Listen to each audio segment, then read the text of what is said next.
여러분 우리 곧바로 우리 하나님 말씀 듣도록 하겠습니다. 고린도전서 여러분 11장 말씀 듣도록 하겠습니다. 11장. 내가 그리스도를 본받는 자가 된 것 같이 너희는 나를 본받는 자가 되라. 너희가 모든 일에 나를 기억하고 또 내가 너희에게 전하여 준 대로 그 전통을 너희가 지킴으로 너희를 칭찬하노라. 그러나 나는 너희가 알기를 원하노니 각 남자의 머리는 그리스도요 여자의 머리는 남자요 그리스도의 머리는 하나님이시라. 물은 남자로서 머리에 무엇을 쓰고 기도나 예언을 하는 자는 그 머리를 욕되게 하는 것이요 물은 여자로서 머리에 쓴 것을 벗고 기도나 예언을 하는 자는 그 머리를 욕되게 하는 것이니 이는 머리를 민 것과 다름이 없습니다. 만일 여자가 머리를 가리지 않거든 깎을 것이요 만일 깎거나 미는 것이 여자에게 부끄러움이 되거든 가릴지니라. 남자는 하나님의 형상과 영광이니 그 머리를 마땅히 가리지 않거니와 여자는 남자의 영광이니라. 남자가 여자에게서 난 것이 아니요 여자가 남자에게서 났으며 또 남자가 여자를 위하여 지음을 받지 아니하고 여자가 남자를 위하여 지음을 받은 것이니 그러므로 여자는 천사들을 말미암아 권세 아래에 있는 표를 그 머리 위에 둘지니라. 그러나 주 안에는 남자 없이 여자만 있지 않고 여자 없이 남자만 있지 아니하니라. 이는 여자가 남자에게서 난 것 같이 남자도 여자로 말미암아 났음이라. 그리고 모든 것은 하나님에게서 났느니라. 너희는 스스로 판단하라. 여자가 머리를 가리지 않고 하나님께 기도하는 것이 마땅하냐? 만일 남자에게 긴 머리가 있으면 자기에게 부끄러움이 되는 것을 본성이 너희에게 가르치지 아니하느냐? 만일 여자가 긴 머리가 있으면 자기에게 영광이 되나니 긴 머리는 가리는 것을 대신하여 주셨기 때문이니라. 논쟁하려는 생각을 가진 자가 있을지라도 우리에게나 하나님의 모든 교회는 이런 관리가 없느니라. 내가 명하는 이 일에 너희를 칭찬하지 아니하나니 이는 너희의 모임이 유익이 못되고 도리어 해로움이라. 먼저 너희가 교회에 모일 때 너희 중에 분쟁이 있다 함을 듣고 어느 정도 믿거니와 너희 중에 파당이 있어야 너희 중에 옳다 인정함을 받은 자들이 나타나게 되리라. 그런즉 너희가 함께 모여서 주의 만찬을 먹을 수 없으니 이는 먹을 때에 각각 자기의 만찬을 먼저 갖다 먹으므로 어떤 사람은 시장하고 어떤 사람은 취함이라. 너희가 먹고 마실 집이 없느냐? 너희가 하나님의 교회를 업신여기고 빈궁한 자들을 부끄럽게 하느냐? 내가 너희에게 무슨 말을 하랴? 너희를 칭찬하랴? 이것으로 칭찬하지 않노라. 내가 너희에게 전한 것은 주께 받은 것이니 곧 주 예수께서 잡히시던 밤에 떡을 가지사 축사하시고 떼어 이르시되 이것은 너희를 위하는 내 몸이니 이것을 행하여 나를 기념하라 하시고 식후에 또한 그와 같이 잔을 가지시고 이르시되 이 잔은 내 피로 세운 새 언약이니 이것을 행하여 마실 때마다 나를 기념하라 하셨으니 너희가 이 떡을 먹으며 이 잔을 마실 때마다 주의 죽으심을 그가 오실 때까지 전하는 것이니라. 그러므로 누구든지 주의 떡이나 잔을 합당하지 않게 먹고 마시는 자는 주의 몸과 피에 대하여 죄를 짓는 것이니라. 사람이 자기를 살피고 그 후에야 이 떡을 먹고 이 잔을 마실지니 주의 몸을 분별하지 못하고 먹고 마시는 자는 자기의 죄를 먹고 마시는 것이니라. 그러므로 너희 중에 약한 자와 병든 자가 많고 잠자는 자도 적지 아니하니 우리가 우리를 살폈으면 판단을 받지 아니하려니와 우리가 판단을 받는 것은 주께 징계를 받는 것이니 이는 우리로 세상과 함께 정죄함을 받지 않게 하려 하심이라. 그런즉 내 형제들아 먹으러 모일 때 서로 기다리라. 만일 누구든지 시장하거든 집에서 먹을지니 이는 너희의 모임이 판단받는 모임이 되지 않게 하려 함이라. 그 밖의 일들은 내가 언제든지 갈 때에 바로 잡으리라. 아멘. 하나님의 말씀입니다. 11장. 내가 그리스도를 네. 여러분 우리 고린도전서 11장에서 여러분 우리는 계속해서 고린도 교회 안에 있었던 문제들에 대해서 어떤 문제들이 있었고 또 그것이 사도 바울이 그 문제들에 대해서 이렇게 성경적인 답을 계속해서 주는 것에 대해서 말씀을 듣고 있는데요. 여러분 고린도전서 11장에 두 가지 문제가 나옵니다. 하나는 예배 때 여자들이 머리에 수건을 써야 하냐 쓰지 않아야 되냐 이거 가지고 고린도 교회 안에 여러분들 그 다툼과 여러 문제가 생긴 거예요. 또 하나는 그 성찬의 문제입니다. 성찬의 문제를 가지고 또 고린도 교회 안에 여러분 이렇게 문제가 생겨서 이 두 가지 문제, 여자가 머리에 수건을 써야 하냐 쓰지 않아야 되냐 이 문제와 성찬의 문제에 대해서 여러분 사도 바울이 답을 주는 건데요. 자, 먼저 여러분 그 고린도 교회 안에 여자들이 머리에 수건을 써야 하냐 쓰지 않아도 되냐 이 문제가 있었습니다. 여러분 뭐 요즘에야 당연히 우리 뭐 여자 성도들이 예배 때 머리를 수건을 쓰지 않죠. 여러분 우리에게 뭐 이것이 여자가 머리에 수건을 썼냐 이런 것이 별것 아닌 걸로 생각이 될 수 있지만 당시에는 심각한 문제였습니다. 그 당시에 그 풍습에 의하면 여자들은 공적인 모임에 참석할 때 수건을 머리에 써야 했어요. 이유는 그겁니다. 그 가정에 아버지가 있고 또 남편들이 있을 거예요. 그때 아버지 남편의 권위 아래 여자가 있었다고 해서 수건을 썼어요. 그러니까 여러분들 뭐 당연히 그러니까 여러분 여기서 일단은 남자는 수건 쓰면 안 되겠죠. 남자가 여러분 그 가정에서 권위가 있는 자이기 때문에 남자가 당연히 머리에 수건을 쓰면 안 되겠고요. 근데 여자들이 여러분들 그래서 그 당시에 여러분 여자들이 수건을 썼었습니다. 근데 여러분 안 쓰는 여자들이 한 대상이 있었습니다. 바로 창녀들입니다. 창녀들은 머리에 수건을 쓰지 않아요. 그러면서 여러분들 머리를 꾸미고 그러면서 여러분들 남자들을 여러분 유혹하죠. 여러분 이 배경을 알아야 여러분 이런 상황에서 고린도 교회 여자 성도들 중에 일반적으로 여자들은 수건을 썼습니다. 근데 고린도 교회 여자 성도들 중에 우리가 예배 때 남자들처럼 수건을 벗겠다고 주장하는 거예요. 왜냐하면 예수님을 믿는 사람들은 이제 모든 율법에서 자유를 얻었기 때문에 왜 여자만 예배 때 머리를 수건을 써야 하느냐라는 거예요. 여러분 이 말이 맞을까요? 틀릴까요? 말씀드립니다. 이 여자 성도들의 주장은 한편으로는 맞습니다. 예수 그리스도를 믿으면 우리 율법에서 자유함을 받기 때문에 여러분 여자들이 머리에 수건을 쓰지 않을 수 있다. 예, 맞습니다. 근데 여러분들 사도 바울이 오늘 말씀에서 두 가지 이유 때문에 여자들에게 머리를 쓰라 그래요. 여러분 이것을 제대로 이거 모르는 사람들은 사도 바울이 여자들 머리에 수건 쓰라 그랬어. 그래가지고 사도 바울은 뭐 여성을 차별하는 사람이야 이렇게 생각 없이 말하는 사람들이 있는데 여러분 정말 성경을 좀 바로 아셔야 되고 그 당시에 또 그 의미를 또 정확히 알아야 되는데 여러분 사도 바울이 여자들에게 머리를 수건을 쓰라는 것은 다른 것이 아닙니다. 여러분 머리에 수건을 쓰고 안 쓰고 이건 비본질적인 문제예요. 중요한 건 그것이 여러분 고린도전서에서 계속 사도 바울이 말하는 게 뭐죠? 내가 하는 행동이 다른 사람에게 덕이 되고 그래서 주님을 기쁘시게 하느냐라는 거예요. 여러분 다시 한번 여자들이 머리에 수건을 쓰지 않게 되면 어떤 일이 생기냐? 고린도 사람들이 여자가 머리에 수건을 안 썼어요. 그럼 앞서 말씀드렸죠. 그 당시에 머리 수건을 안 쓴 여자들이 어떤 여자라고요? 창녀들입니다. 그러니까 고린도 교회 성도들이 머리에 수건을 안 쓰면 고린도 교회는 성적으로 물나는 곳이구나 이렇게 생각을 하는 거예요. 그러니까 사도 바울은 고린도 교회가 고린도에 있는 사람들을 복음을 전해야 되잖아요. 그들이 예수님 믿게 해야 되는데 이 수건 하나 쓴 것 때문에 고린도 사람들이 고린도 교회 교인들을 보면서 성적으로 물나는 사람들 이렇게 생각한다라는 거예요. 그러니까 고린도 사람들을 전도하기 위해서 그들에게 복음을 전하기 위해서 그들에게 덕을 세우기 위해서 여자들에게 머리에 수건을 쓰라는 거예요. 자, 성도님들 우리 사도 성경에서 말하는 핵심이 뭐냐면요. 우리가 예수 그리스도를 믿음으로 말미암아 우리는 자유함을 얻었습니다. 근데 여러분 성경은 말해요. 주님이 우리에게 주신 그 자유를 내 마음대로 방종하면서 쓰지 말라라는 거예요. 그 방종을 뭐예요? 주님이 기뻐하시는 뜻을 따라서 다른 사람의 덕을 위해서 사용하라고 말씀하시잖아요. 여러분 지금 이 초대교회는 이 고린도 교회는 여자들은 나만 여자만 머리 수건 써야 되냐? 남자들도 수건 안 쓰지 않냐? 그래서 수건 안 쓰겠다는 거예요. 그러면 어떤 일이 생겨요? 두 가지 문제가 생겨요. 첫 번째, 앞서 말씀드린 고린도 사람들이 고린도 교회 교인들을 보면서 성적으로 물란한 사람이라 생각하면서 전도의 문이 막혀버립니다. 여러분 사도 바울은 어떤 사람이었죠? 여러분 어제 그 고린도전서 10장에서 그렇고 사도 바울은요 어떻게 하면 한 사람이라도 더 예수님을 믿게 하려고 그들에게 자신을 맞춰요. 그들에게 자신을 맞추고 그들을 섬기고 그들에게 덕을 세워. 왜요? 그렇게 하지 그들이 예수님을 받아들이게 되니까. 그리고 그것이 하나님의 영광을 위하는 거니까. 성도님들 우리는 내가 하는 어떤 주장 그것이 본질적인 것이 아니라면 비본질적인 것이라면 비본질적인 것에 있어서는 여러분 얼마든지 내 주장을 내려놓으실 수 있으셔야 돼요. 내가 아무리 옳다 생각하고 맞다 생각해도 이것으로 인해서 여러분 오히려 분란이 생겨요. 덕이 안 돼요. 그래서 주님을 기쁘시게 하지 못해요. 그럴 때 여러분 얼마든지 내 주장을 내려놓을 수 있으셔야 돼요. 여러분 물론 본질은 포기하면 안 되죠.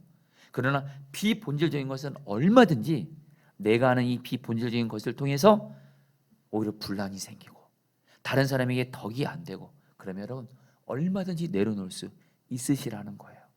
그러면서 여러분 또 사도 바울이 여자에게 여러분들 머리에 수건을 쓰라는 중요한 이유가 있습니다. 그것은 바로 질서 때문에 그래요. 여러분 성도님 이것은 오늘날 우리에게도 그대로 적용됩니다. 지금 여자 성도님들 수건 쓰라는 의미가 아니에요. 핵심은 뭐냐면요. 각 공동체는 질서가 있어야 바로 세워져요. 가정도 질서가 바로 세워져야 돼. 가정이 서고요. 직장도 그렇고요, 사업장도 그렇고요, 교회도 그렇고요, 나라도 그렇고요. 질서 무너지면 여러분 그 공동체는 여러분 무너지게 돼 있어요.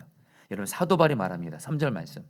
그런데 각 남자의 머리는 그리스도요, 여자의 머리는 남자요, 그리스도의 머리는 하나님이신 것을 여러분이 알기를 바랍니다. 여러분 이 말씀이 무슨 뜻이냐면요, 가정에서 한마디로 남자의 머리는 그리스도, 여자의 머리는 남자라. 여러분 아까 수건을 쓴다는 의미가 뭐라 그랬죠? 여자분들이 수건을 쓴다는 것은 나는 남편의 고뇌 아래 있습니다. 또 나는 아버지의 고뇌 아래 있습니다. 여러분 이 말이에요. 한마디로 여자들이 수건을 쓴다는 것은 나는 질서에 순종합니다, 이런 뜻이에요. 여러분 이 말의 의미를 좀 정확히 아시길 바랍니다.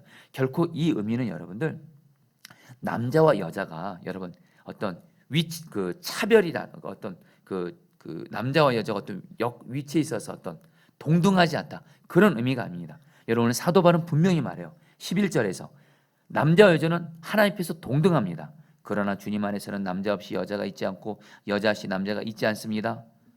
그리고 모든 것은 다 하나님에게서 났습니다. 남자 여자 동등합니다. 근데 중요한 건 여러분들 역할에 있어서 여러분들 질서를 지켜야 된다는 거예요.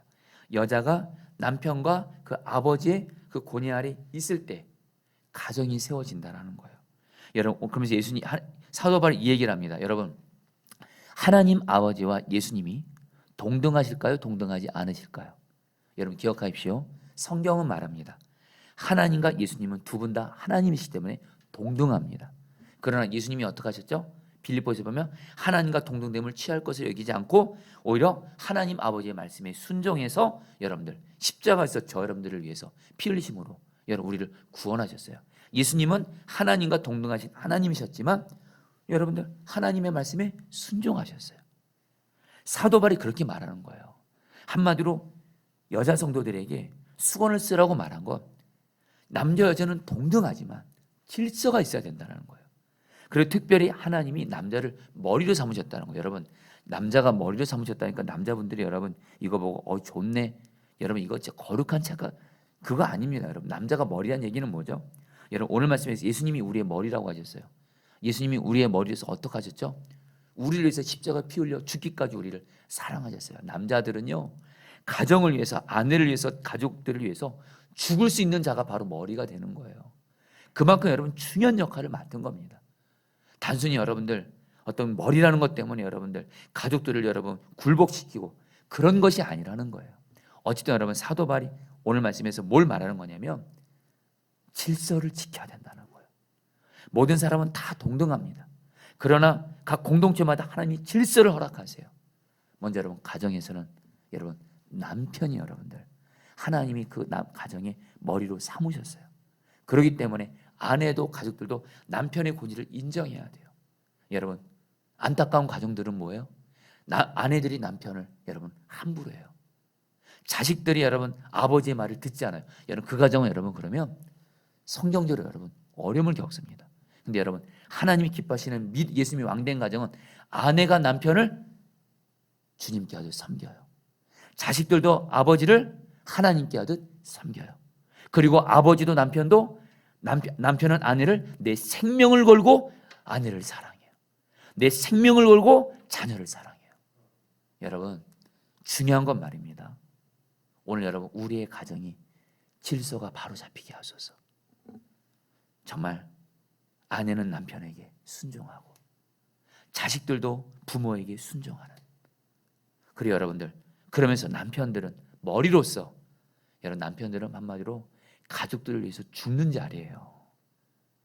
희생을 복종을 요구하는 자리가 아니라 가족들을 위해서라면 생명 걸고 죽는 자리가 바로 머리예요. 그런 가정 하나님 우리 가정에 질서가 세워지게 해주십시오. 그래서 여러분 교회도 말입니다. 여러분 제가 포도나무 교회 담임 목사를 제가 이제 3년째 오면서 제가 여러분 깨닫게 되는 게 뭔지 아십니까? 교회가 질서가 무너지잖아요. 큰일 납니다. 저는 제가 담임 목사가 되면 될수록 제가 어느 때보다 주님 때문에 강해져야겠다는 생각을 합니다. 왜냐하면 담임 목사인 제가, 여러분 담임 목사는 교회에서 두 가지 역할이 있습니다.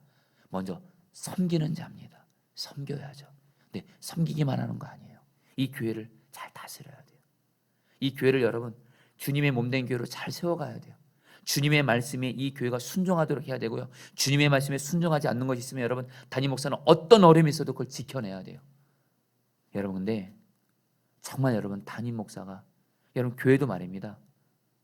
저를 위해서가 아닙니다. 이 교회가 잘 되기 위해서 질서가 세워져야 돼요. 정말 우리 부교역자와 성도들이 여러분 담임 목사님 제가 주님 말씀대로 뭘 하자 그랬을 때 주님 말씀대로입니다. 제 말이 아니라 주님 말씀대로 뭘 하자 그럴 때 순종이 돼야 되더라고요. 한마디로 여러분 교회도 말입니다. 질서가 세워지지 않아요. 목회자의 권위가 세워지지 않고 여러분 성도들 또한 평신도 지도자들이 있어요. 지역 장속장 그들의 리더십에 순종하지 않으면 교회는 여러분 큰 어려움을 겪습니다. 그래서 여러분 정말 교회도 질서가 정말 중요해요. 정말 주님 보시기 여러분 주님이 기뻐하시는 교회, 역사하시는 교회는 교회 성도들이 목회자와 그리고 평신도 리더들의 권위를 인정하고 잘 따릅니다. 근데 안 되는 교회는 뭐예요? 목회자, 평신도 리더들 그냥 함부로 대하고 순종 안 하는 거예요. 여러분 그러면 안 돼요. 교회 안 됩니다.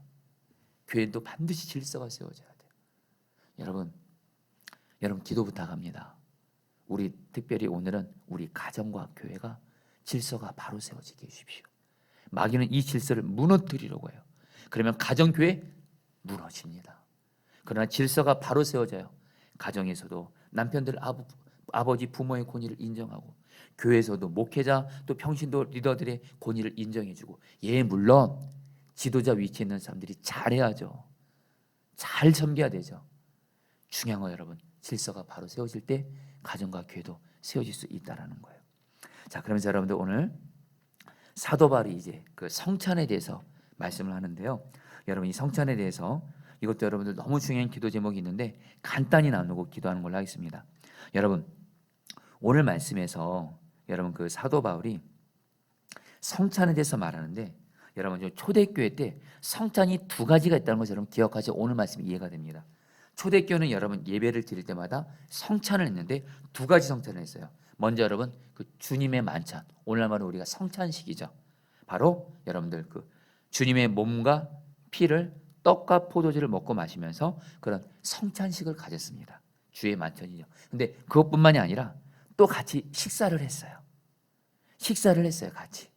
근데 여러분들 여기서 이제 오늘 사도 바울이 먼저 그 성찬에 대해서 애찬에 대해서 먼저 그 어떤 걸 말하냐면요. 먼저 사도 바울이 이렇게 말합니다. 24절 25절에서 이것은 너를 위하는 내 몸이다. 이것을 행하여 나를 기억하여라. 이 잔은 내 피로 세운 새 언약이다. 너희가 마실 때마다 이것을 행하여 나를 기억하여라. 성찬에 대해서 의미를 사도 바울이 주님의 말씀을 선포합니다. 성찬이라는 게 뭐냐? 성도님들 잘 들으십시오. 다시 한번 성찬의 의미를 다시 한번 새기고 오늘 기도하겠습니다. 성찬은 뭐냐? 그 우리가 떡을 먹으면서 주님의 몸을 먹는 거예요. 또 포도주를 마시면서 주님의 피를 마시는 거예요. 그 결과 주님과 내가 한 몸이 되었다라는 거예요. 저 여러분들 실제로 예수님이 지금 나와 함께 계셔서 나와 한 몸이 되었습니다. 하나가 되었습니다. 성찬을 먹을 때마다 여러분 우리는 뭘 기억해야 돼요? 예수님과 내가 하나가 되었구나.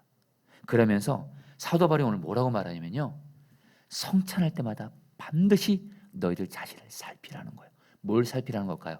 주님과 내가 하나가 됐는데 주님과 나 사이에 죄가 있으면 그 죄가 회개하지 않고 해결되지 않는 가운데 있으면 여러분 바로 주님과 내가 한 몸이 됐는데 여러분 한마디로 성찬을 나와 한 몸이 된 주님을 향해서 여러분 안타까운 여러분 그 죄 문제를 해결하지 않고 있으면 안 된다는 거예요. 죄를 회개하면서 돌아보면서 성찬을 받으라는 거예요. 그래서 여러분 오늘 사도 바울이 뭐라고 말하냐면 너희들이 성찬을 받을 때 자신을 살피지 않고 성찬을 받음으로 말미암아 너희들 중에 병든 자가 있다라는 거예요. 하나님께 징계를 받은 자가 있다는 거예요. 심지어는 사도 바울이 뭐라고 그래요? 죽는 자도 있다라는 거예요. 여러분 우리가 정말 성찬을 할 때 우리를 돌아보면서 예수님과 내가 하나가 됐대야 돼요. 그러니까 당연히 거룩하신 주님과 내가 하나가 됐으니 내가 혹시 거룩하지 못한 죄가 없는지를 돌아보고 그 죄를 회개하면서 나아갈 때 결국 예수님과 내가 하나가 돼서 자 성도님들 예수님과 내가 하나가 된 것이 이게 바로 복음이에요. 나는 약하지만 예수님이 나의 강함이 되주세요. 나는 가난하지만 예수님이 나의 부유함이 되주세요. 나는 죄로 넘어지지만 예수님이 나의 거룩이 되어주세요. 나는 어리석지만 예수님이 나의 지혜가 되어주세요. 예수님의 모든 것이 나의 좋은 것이 돼요. 여러분, 예수님과 내가 하나가 되면 예수님에게 있는 모든 좋은 것이 내 것이 되어 예수님으로 말미암아 우리가 주님이 주는 모든 좋은 것들을 받아 누리게 되는 줄 믿습니다. 여러분들, 혈루증 여인은 예수님의 옷에 손끝 하나만 믿음으로 연결됐어도 예수님의 능력이 혈루증 여인이 흘러들어가 나았잖아요. 똑같이 여러분, 예수님과 우리가 하나 됐대도요, 예수님에 있는 모든 것이 내 것이에요. 여러분들, 우리가 할 일은 예수님과 내가 하나 된 것을 돌아보면서 혹시 죄 지은 거 있으면 회개하고 예수님과 내가 하나가 되었습니다, 이 믿음을 붙잡고 예수님과 하나됨을 누리라는 거예요. 그래서 여러분, 한 가지만 여러분 더 나누겠습니다. 33절 34절 말씀이에요. 그러므로 나의 형제자매 여러분, 여러분이 먹으려고 모일 때는 서로 기다리십시오. 배가 고픈 사람은 집에서 먹어야 할 것입니다. 그것은 여러분이 모이는 일로 심판받는 일이 없도록 하려는 것입니다. 여러분, 아까 초대교회는 성천이 끝나고 나서 애찬을 했다는데 무슨 문제가 생겼냐면, 그 당시에 교회 음식을 먹는데 부자들은 일을 하지 않으니까 먼저 교회 오는 거예요. 그래서 여러분, 먹을 거를 본인들이 다 먹어 치우는 거예요. 그러니까 정작 먹지 못한 가난한 사람들이 왔는데 먹을 것이 없는 거예요. 사도 바울이 안타까면서 말한 거예요. 너희들 부자들은 먹을 거 많이 있지 않냐? 왜 가난한 사람들, 먹을 것이 없어서 그런 가난한 사람들을 왜 배려하지 못하냐? 이렇게 말하는 거예요. 한마디로 초대교회 애찬 때 가난한 사람들을 돌보지 않으면서 여러분 먼저 다 먹어치우는 거예요. 여러분, 애찬에서 중요한 의미가 있습니다. 먹지 못해서 가난하고 어려운 사람들을 먼저 챙기라는 거예요. 성도님들, 내 주변에 가난하고 어려운 사람들, 먹지 못하는 사람들을 먼저 챙기라는 거예요. 나는 먹을 거 있으니까. 여러분, 저희들의 삶이 말입니다. 세상을 살아가면서 먹을 것이 없는 가난한 사람들 반드시 챙기는 삶을 사셔야 돼요. 어제 여러분, 제가 우리 이번에 포도나무기 추수감사절 헌금을 성남 우리 복지관을 통해서 장애인들에게 반찬을 섬기는데 우리 교회 헌금을 드리기로 했는데, 어제 제가 복지관 가서 마음이 아픈 얘기를 들었습니다. 몸이 중증인 장애인들은 여러분 복지관에서 이렇게 반찬을 해주는데요, 일주일에 한 번 받는데요. 그럼 그 받은 반찬을 아끼면서 먹는데요. 그리고 그것이 떨어지면 라면이라든가 다른 걸로 때운다는 거예요. 참 그 얘기를 들으면서 너무 마음이 안타까웠어요. 이번에 포도나무 교회가 헌금을 하게 되면 장애인분들이 일주일에 2번의 식사를 할 수 있게 된대요. 여러분, 정말 장애인들을 우리가 지금 먹지 못한다는 얘기를 듣고 이번에 우리 교회가 장애인들의 먹는 거를 챙겨주는 거예요. 여러분, 꼭 기억하십시오. 자, 여러분들, 이 땅 사시는 동안 나는 맛있는 거 다 먹고 지내는데 내 주변에 먹지 못하는 사람 돌아보지 않으면 그거 하나님 앞에 심각한 죄입니다. 반대로 내 먹는 것도 먹는 거지만 내 주변에 먹지 못하는 가난한 자들이 먹는 걸 챙겨요, 그 사람은 주님을 기쁘시게 하는 자예요. 여러분, 오늘 말씀 붙들고 여러분 우리 기도하도록 하겠습니다. 여러분, 3절 말씀입니다. 그런데 각 남자의 머리는 그리스도요, 여자의 머리는 남자요, 그리스도의 머리는 하나님이신 것을 여러분이 알기를 바랍니다. 자, 우리 사랑하는 성도님들, 우리 시간에 우리 가정과 교회를 위해서 기도하겠습니다. 여러분, 또 직장생활 하신 분들은 우리 직장에서도 권위가 세워지게 하소서. 하나님, 내가 속한 가정, 직장, 교회가 질서가 세워지게 하소서. 가정에서는 아내와 자녀들이 남편으로서 아버지를 정말 권위를 인정해주고 존중하게 하시고, 그러나 내 남편과 아버지들은 아내와 자녀들을 정말 생명 걸고 사랑하는 그런 가정의 권위가 세워지게 하소서. 여러분, 포도나무 교회도 정말 우리 성도들이 목회자들과 평신도 리더들을 권위를 존중하면서 순종하게 하시고, 또한 목회자들과 평신도 성도들은 내게 맡겨진 영혼들을 정말 생명 다해 하나님 목숨 다해 사랑하게 하여 주옵시고, 하나님 직장에서도 권위가 세워지게 하여 주옵소서. 우리 같이 함께 주여 몸을 쳐 기도하시겠습니다. 주여, 주님 기도합니다. 하나님 기도합니다. 하나님 기도합니다. 우리의 가정이 권위가 세워지게 하소서. 우리의 가정에 권위가 세워지게 하소서. 가정에 권위가 세워지게 하소서.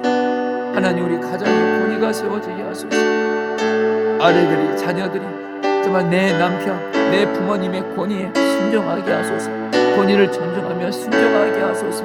그리고 남편과 부모들은 정말 하나님 아내와 자녀들을 정말 생명 걸고 사랑하게 하소서. 생명 걸고 사랑하게 하소서. 섬기게 하소서. 하나님 우리 부르는 교회는 정말 우리 성도들이 목회자와 하나님 평신도 리더들을 정말 그 권위를 존중하며 잘 순종하게 하소서. 또한 목회자 평신도 리더들은 하나님 지역 장소를 맡은 영혼들을 사랑으로 잘 섬기게 하여 주시옵소서. 오 하나님 우리 직장 또한 권위가 잘 세워지게 하소서. 오 주여 역사하소서. 오 주여 다스려소서. 오 주님 인도하여 주시옵소서. 아멘. 24절 말씀 붙들고 기도하겠습니다. 이것은 너희를 위하는 내 몸이다. 이것을 행하여 나를 기억하여라. 자 성도님들, 지금 성도님들에게 어떤 문제가 있다 할지라도요, 모든 문제의 유일한 해답은 바로 예수님과 하나님이 있습니다. 예수님과 내가 하나가 되었대도요, 내가 지금 약해요? 예수님이 나의 강함이 되셨습니다. 내가 지금 가난합니까? 예수님이 나의 부함이 되셨습니다. 지금 내가 어떻게 될지 모르겠어요? 예수님이 나의 지혜가 되셨어요. 내가 자꾸 죄에 넘어져요? 예수님이 나의 거룩이 되셨어요. 내가 지금 고난 가운데 있어요? 예수님이 나의 구원이세요. 여러분, 최고의 축복입니다. 예수님과 내가 이미 하나 되었는데 이것이 실제가 되게 하여 주옵시고, 그런 가운데 사도 바울이 고민하는 것처럼 예수님과 내가 하나 되지 못하게 하는 그런 회개하지 않는 죄가 있다면 시간 철저히 예수님의 보혈제에서 회개하면서 주여 예수님과 내가 하나됨이 실제로 이루어지게 하여 주시옵소서. 우리 주여 머무르시고 기도하겠습니다. 주여, 주님 기도합니다. 오 주님 기도합니다. 예수님이 나의 하나님, 예수님과 나는 하나가 되었습니다. 예수님과 나는 하나가 되었습니다. 예수님과 나는 하나가 되었습니다. 예수님과 나는 하나가 되었습니다. 예수님과 나는 하나가 되었습니다. 예수님과 나는 하나가 되었습니다. 오 예수님, 오 예수님, 예수님, 예수님과 나는 하나가 되었습니다. 예수님이 나의 강함이십니다. 예수님이 나의 부함이십니다. 예수님이 나의 지혜십니다. 예수님이 나의 거룩이십니다.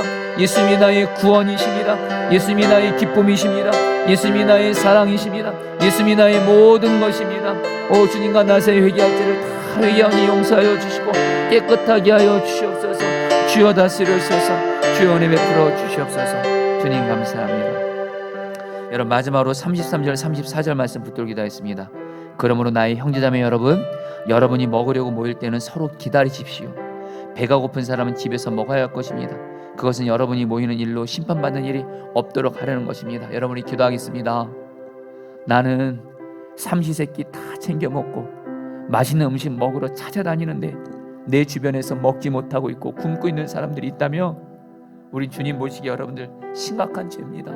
여러분이 기도하겠습니다. 주님, 내가 정말로 나도 물론 먹지만 내 주변에 먹지 못하는 자, 굶지 못하는 자, 그들을 정말 돌로 돌아보게 하시고, 그리고 주님이 먹지 못하는 자, 굶는 자를 보이게 하시면 하나님 그들과 같이 하나님 그들을 섬기게 하소서, 돌보게 하소서. 오 주여, 이 땅 사는 동안 주님과 동행하면서 내 주변에 먹지 못한 자들, 굶주린 자들을 정말 섬기고 돌보는 삶으로 말미암아 주님을 기쁘시게 하여 주옵소서. 그리고 이런 사람에게 주님이 복을 주실 것입니다. 우리 저 머물러서 기도하시겠습니다. 주여